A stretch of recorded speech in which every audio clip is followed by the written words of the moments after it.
enchanted land of the nocturnal bower. Terror spreads its seeds with thy pitch blackness. From thee comes all the fears of thy exquisite beauty. Thou art the rest of the old days' worries. Black as ink, thy light of darkness. Jet is the dead heart of night's deepest horror. An empty, solitary silence is the heart of thy storm. Cool as death is thy breath, airs and graces, bringer of death's brother. Sleep for all but the unwary. Thy art home of the night's terror's realm.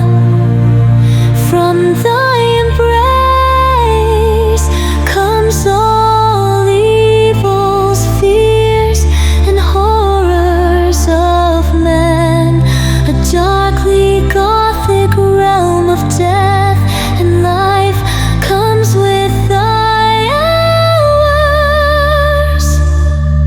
Beauty in darkness, lost in the realms of night. Darkness at the heart of the night has come.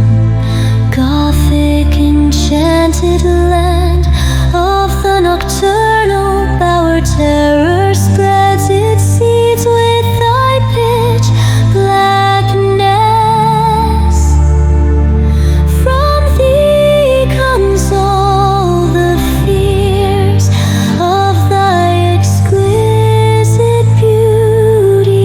Thou art the rest of the old days' worries.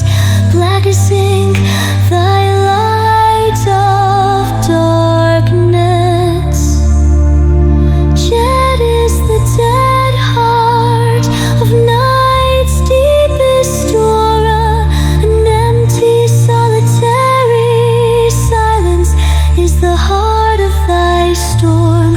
Cool as death is thy breath, airs and graces, bringer of death's brother. Sleep for all but the unwary. Thy art home of the night's terror's realm.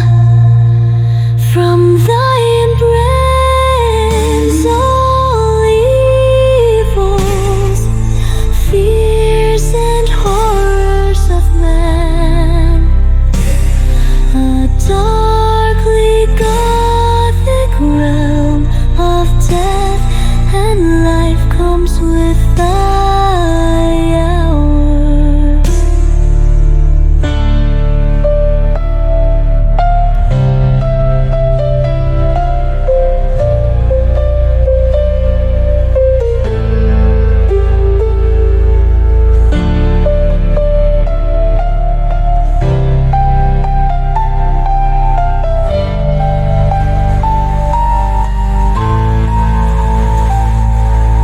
Beauty in darkness, lost in the realms of night. Darkness at the heart of the night has come. Gothic enchanted land of the nocturnal bower. Terror spreads its seeds with thy pitch blackness.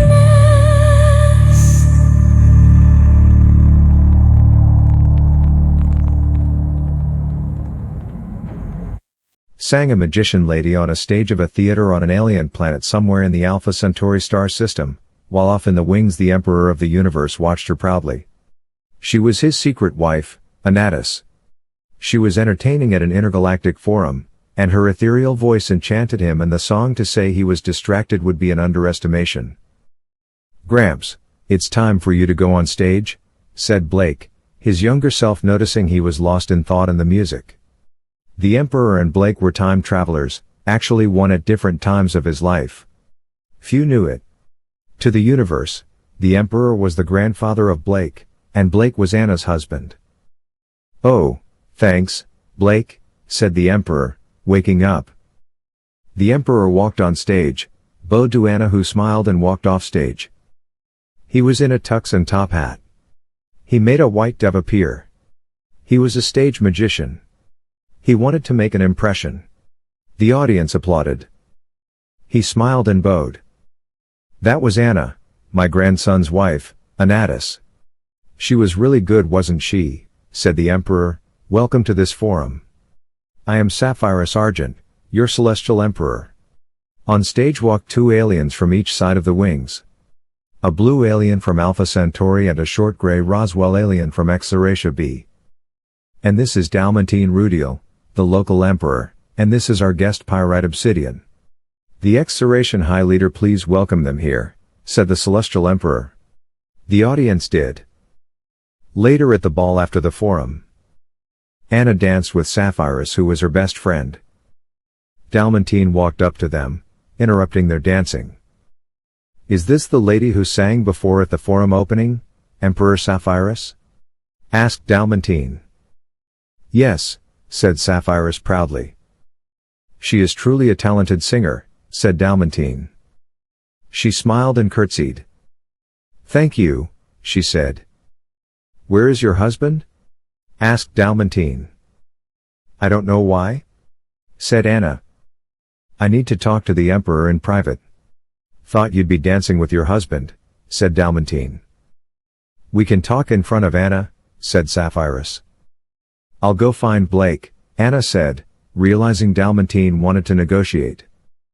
"Okay, bye Anna," said Sapphirus, bidding her goodbye sadly. The emperors walked off to negotiate a peace treaty. Anna wandered off to find Blake, who was talking to her stepson, Lakelandite. "Hi, honey," Anna said to Blake. "Hello, my angel," said Blake, hugging her. He called her Angel, as her human name was Angela. "Hi Mum," said Lakelandite. "How are you going on this alien planet?" asked Anna curiously. "They lived on the Earth with the humans, usually." "Jasper is thrilled. He said he's not seen so many Exorations," said Lakelandite, Jasper's father. Jasper's wife was an Exoration woman. "Is he around?" asked Anna. "No, he turned in an hour ago," said Blake. Anna stifled a yawn. She was getting tired. Too, it was getting late. Lakelandite and Blake yawned, too. "Sorry for yawning," Anna said. "It's all right, Angel," said Blake. "I wonder why yawning is catching," said Lakelandite. He regretted it. Blake, being a doctor, explained why. Anna listened with interest. Lakelandite was happy to see his son Jasper appear out of thin air in a panic.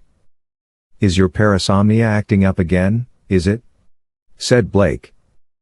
Lakelandite glared at his father. "Did you have another vision, Jasper?" asked Anna. "Yes, Nan," said Jasper. "Where's Gramps?"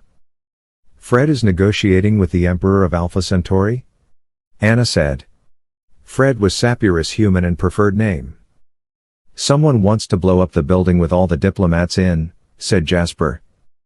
"Oh, we can deal with it. Let him negotiate. He's diffusing a war," said Blake. "You can't die," snapped Lakelandite. "Who returned to life if he died, unlike Lakelandite, who became a homicidal monster if he died." "What does that matter?" asked Blake. "If I get killed, I kill you," snapped Lakelandite. "Whatever, psychopath," Blake snapped back. "What are we looking for, Jasper?" Anna asked. "I saw an Exoration, with a bag, blow up and everything was gone," said Jasper frustratedly. "This place is full of them," Blake grumbled. "Any clues other than a bag? Was he wearing anything?" Lakelandite asked. "He's an Exoration, they don't wear clothes. We aren't on Earth," said Jasper. Said Blake nervously. "Was it a male or female?" Knowing Jasper would know, as he was married to one. "I think it was, It's hard to tell, you won't know, said Jasper. How did father a child with your wife? Snapped Blake. I'm not going there with you, Gramps, snapped the embarrassed Jasper. Blake huffed. Okay, we have to find an excavation with a bag, said Lakelandite, trying to save his son. Yes, said Jasper sheepishly. We should work in teams, said Lakelandite. I'll go with Jasper, said Blake. No, said Lakelandite, knowing his father would not leave Jasper be. Anna, then, said Blake. No, Mum goes with Jasper, said Lakelandite. She's my wife, Blake said. I know, said Lakelandite, we can't have you being distracted.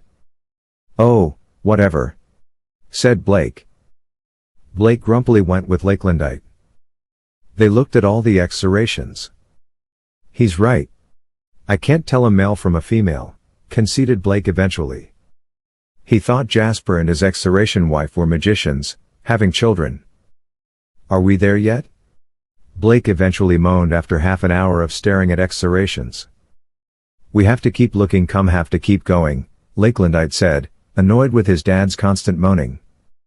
Yeah, sighed Blake, who enjoyed his son's company less than the thought of blowing up. He looked around the monstrous room and saw an excavation with an odd thing of plastic shopping back from the earth. Lakelandite, said Blake in his son's head.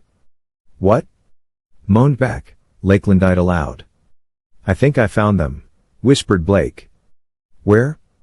Lakelandite said, looking around. Over there, Blake thought. Turning to the alien, he caught its eye, and he turned away too quickly. The alien walked away. Lakelandite grumbled and chased after it. The alien turned and looked at its arm, which Lakelandite held back. The alien glared at its captor, who looked back amused. Do you bleed gray? Asked Lakelandite. The alien's lip curled, disgusted. I have a bomb, said the alien. It was a woman. I know, my dear, said Lakelandite. The alien was scared. Give, said Lakelandite, Mookite. You recognize me? Said the alien.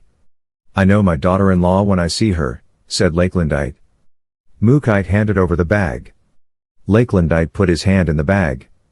She looked ashamed. He pulled out of the bag an apple. Mookite looked puzzled. It wasn't an apple in there, it was a bomb. Lakelandite chuckled and took a bite out of it. We won't tell Jasper, said Lakelandite. We won't, said Blake.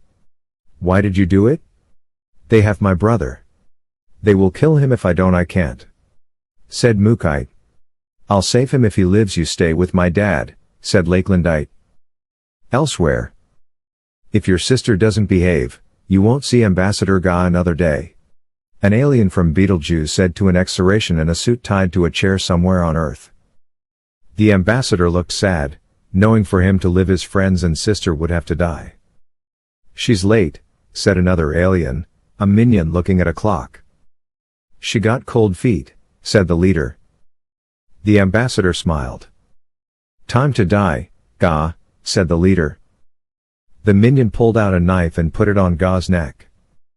As long as they live, I am proud to die, Ga said.